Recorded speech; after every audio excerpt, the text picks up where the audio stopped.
এবারে শ্রাবণ মেলা, শ্রাবণ মাসে জলযাত্রীরা যান।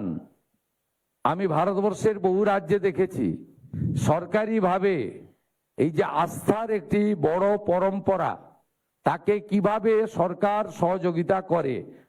আমরা এতদিন ধরে এই রাজ্য বঞ্চিত ছিল। আমরা এবারে শেওড়াফুলি থেকে তারকেশ্বর যাওয়ার পথে প্রতি 5 কিলোমিটার অন্তর অন্তর সেবা কেন্দ্র স্থাপন করছে সরকার, এবং তারকেশ্বর ধামে আমরা প্রায় 15 কোটি টাকার কাজ করছি ওখানে আমাদের বাবা ধামকে সাজানোর জন্য। আমরা 3টি ক্ষেত্রকে বিশেষভাবে এই জলযাত্রী যারা শ্রাবণ মাসে যাবেন বেছে নিয়েছি। একটি জলপাইগুড়ি জলপেশ মন্দিরকে কেন্দ্র করে, একটি ভুটান সীমান্তে আমাদের জয়ন্তী এলাকাতে, আর একটি তারকেশ্বরে।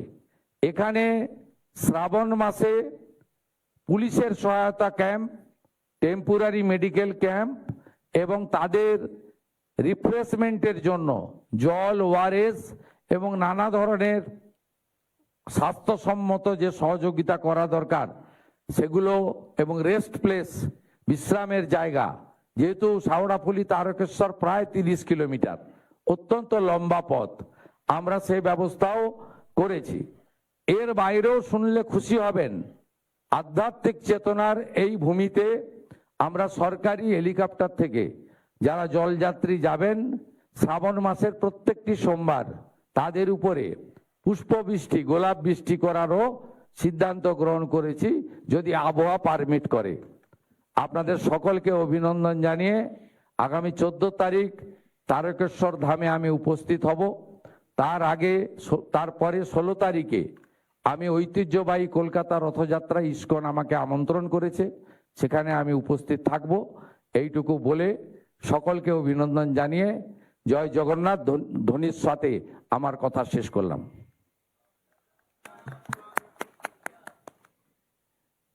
মাননীয় মুখ্যমন্ত্রীকে তার বক্তব্যের জন্য ধন্যবাদ জানাই। এবার রাজ্য সরকারের তরফে আমার আরেকটা বিষয় ছেড়ে গেছি, আমাদের ফরেস্ট সেক্রেটারি, ফরেস্ট মিনিস্টার আছেন। এই ঐতিহ্যশালী রথযাত্রা যেখানে হবে, আপনারা যদি সাপলিং অর্থাৎ গাছের চারা বিতরণের ক্যাম্প করতে পারেন খুব সুবিধা হয়। ফরেস্ট মিনিস্টার আছেন না, ফরেস্ট সেক্রেটারি আছেন মনীষ জৈন। আপনারা এই যে আমাদের 75টি বড় রথযাত্রা উৎসবে সরকারিভাবে ক্যাম্প করছে, আপনি সৌমিত্র মোহন মহোদয় মানে প্রধান সচিবের সঙ্গে কথা বলে ওখান থেকে যদি জনসাধারণের উদ্দেশ্যে কিছু চারা বিতরণ করেন, শুধু ইউসি চারা দেবেন না, ইউসি চারাটা দেবেন না, ওটা মাটির পক্ষে ক্ষতিকারক।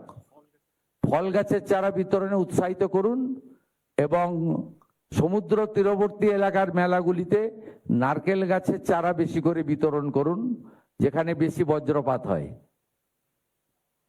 ব্যাপকভাবে করুন। আমরা তো 7 কোটি 20 লক্ষ গাছ লাগাবো ঠিক করেছি। আগামীকাল আমাদের অরণ্য সপ্তাহ শুরু হবে। তা আমি আজকে সকালে একটা ন্যাশনাল চ্যানেলে দেখছিলাম উত্তরপ্রদেশ 26 কোটি গাছ লাগাচ্ছে। আমাদের কেন্দ্রীয় স্বরাষ্ট্র সমবায় মন্ত্রী অমিত শাহজি তার নিজের লোকসভা কেন্দ্রে 1 কোটি 20 লক্ষ গাছ লাগাচ্ছেন। তা এত বড় রাজ্য, আমরাও এক্ষেত্রে অন্তত উত্তরপ্রদেশের সঙ্গে প্রতিযোগিতা করতে পারি। ঠিক আছে স্যার, ইনফ্যাক্ট আমরা আপনাদের দেশে এইবার আমরা 7 কোটি 50 লাখ গাছ লাগাবার জন্য প্ল্যানিং করে ফেলেছি স্যার। আর এই অ্যাওয়ারনেস আপনাকে কেন্দ্র করে স্যার 2,80,000 গাছগুলো 2 lakh 2 crore 80 lakh গাছগুলো স্যার আমরা in the mean time planning করে ফেলেছি, এরিয়াগুলো আইডেন্টিফাই করে নিয়েছি স্যার। আর এই ছাড়া স্যার আপনি যেটা আজকে নির্দেশ দিলেন সৌমিত্র মোহন সেন কথা বলে 75 যেখানে হচ্ছে সুন্দর করে আমরা ওখানে মানে আমাদের হর্টিকালচার ফুড ওরিয়েন্টেড কোকোনাট ভিত্তিক গাছগুলো বিল করার উদ্যোগ নিয়ে নেবো স্যার। আপনাকে আর কেএমসি কমিশনারকে আমি বিশেষভাবে বলবো, আমার ভবানীপুর বিধানসভা কেন্দ্র, সেখানে একটা বড় লক্ষ্যমাত্রা নিয়ে গাছ বিতরণের দায়িত্ব আপনাদের দুজনকে নিতে হবে। একদিন বলবেন, আমি লঞ্চিং করে দিয়ে আসবো। স্যার অর্ডার করে নিচ্ছি স্যার। ধন্যবাদ মাননীয় মুখ্যমন্ত্রীকে তার বক্তব্য রাখার জন্য এবং সেই সঙ্গে এত অভিনব উদ্যোগ আমাদের মাঝে পৌঁছে দেওয়ার জন্য। এবার রাজ্য সরকারের তরফে ঐতিহ্যবাহী রথযাত্রা কমিটিগুলির হাতে আর্থিক সহায়তা প্রদান করা হবে। নবান্ন সভাঘরে এই মুহূর্তে উপস্থিত রয়েছে কলকাতা, হাওড়া এবং দক্ষিণ 24 পরগনার ঐতিহ্যবাহী রথযাত্রা আয়োজনকারী সংস্থাগুলি। তাদের হাতে তুলে দেওয়া হবে আর্থিক সহায়তা বা চেক। প্রথমেই নানা ধরনের কন্টেন্ট দেখার জন্য লাইক করুন, শেয়ার করুন আমাদের ফেসবুক পেজ, সাবস্ক্রাইব করুন আমাদের ইউটিউব চ্যানেল। পাশাপাশি অন্যান্য ব্রেকিং নিউজের জন্য অবশ্যই চোখ রাখুন রিপাবলিক বাংলায়।